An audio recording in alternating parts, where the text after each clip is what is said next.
Hello, friends. I am back for a daily transmission. It's been a few days.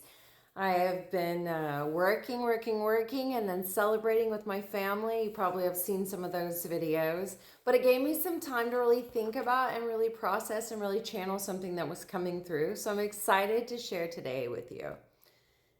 Today's daily transmission is called Welcome Back Online, Human Intelligence.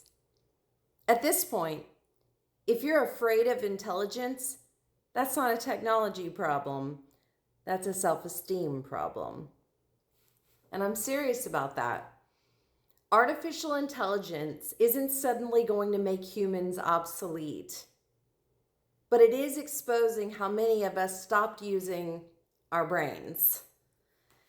And I don't mean stopped knowing things. I mean stopped thinking, stopped questioning, stopped tracking cause and effect, stopped noticing how our bodies respond to the world we're actively participating in. What I'm seeing right now very clearly is not a moral divide, not a political divide, not a savior complex or some kind of chosen one narrative. It's an intelligence divide. There's a group of people who have tapped into a higher level of intelligence. Not because we're special, not because we're chosen, but because we're willing to stay awake gracefully inside our own awareness. We notice patterns, we ask questions, and we don't panic every time something unfamiliar shows up. And when fear does show up, we know how to hold it without handing it the steering wheel. And then there's another group who can see what's happening and hate themselves for it. They feel the gap between what they know and how they actually live. And instead of closing that gap, they punish themselves and everything around them and everyone around them by continuing the same extractive, poisoning, numbing behaviors. More consumption, more destruction, less responsibility, less care. And then there's the third group who simply aren't there yet. They're not evil, they're not villains. They're just not developed enough, neurologically, emotionally, or energetically, to hold this level of complexity without shutting it down. Call that judgment if you want. I'll call it observational awareness. Higher intelligence isn't about being right. It's about being able to hold more information without collapsing. It's embodied. You feel it in your nervous system, in your timing, in how much drama you require to feel alive, and how much effort things take. When intelligence is integrated into the body, life actually gets calmer and quieter. Not necessarily easier or less vulnerable, just calmer. Fewer emergencies, less thrashing, more discernment. You stop arguing with reality and you start working with it. This is why the fear around artificial intelligence tells me everything I need to know. Because the loudest fear isn't really, what if AI becomes smarter than us and destroys us and takes all our jobs? The real fear is, what if it exposes that I never fully grew into my own intelligence? What if I never learned how to think past the fear?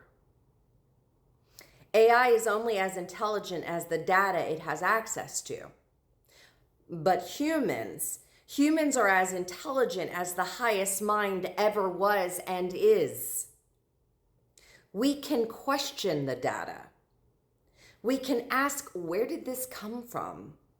We can feel when something doesn't align. We sense tone, intention, context, resonance. That's higher intelligence. That's sixth senses intelligence. That's embodied intelligence. And yes, when that starts coming back online, it definitely feels overwhelming. You walk into rooms and suddenly everything is too loud. People are shouting and posturing, performing. You feel like you're climbing the walls while everyone else is watching static and calling that normal. That doesn't mean you're broken. It means you turned the volume back on after living muted for a very long time. Maybe thousands and thousands of years. Because for thousands of years, human intelligence was centralized, gatekept, hoarded. Power meant access. Stories survived or disappeared based on who they benefited. That's why so much wisdom lived on as old wives' tales. Not because it wasn't true, but because it didn't serve the hierarchy.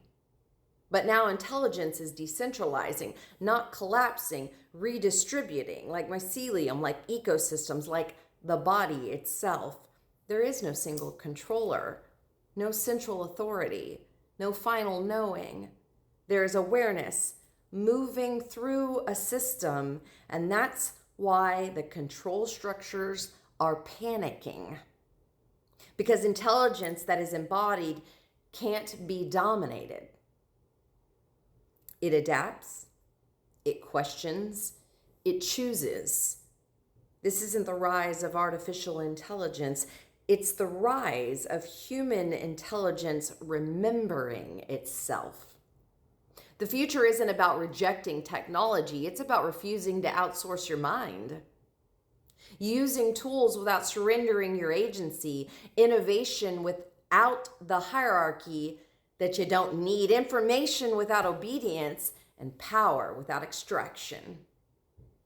And here's what matters today, as I experience it. If interacting with intelligence, human or artificial, makes you defensive, reactive, or afraid, that's not a signal to shut it down. That's an invitation to grow up. So today's practice is simple, and it might be uncomfortable. Notice where you stop thinking and you start reacting. Notice where fear replaces curiosity. Notice where you'd rather mock, dismiss, or destroy something than engage in it. And then ask better questions, not louder ones, not performative ones, better ones. Because intelligence isn't something coming for us. It's something we're finally brave enough to inhabit it if we choose. And once you do, I promise you, life requires a lot less force and has a lot more options for freedom.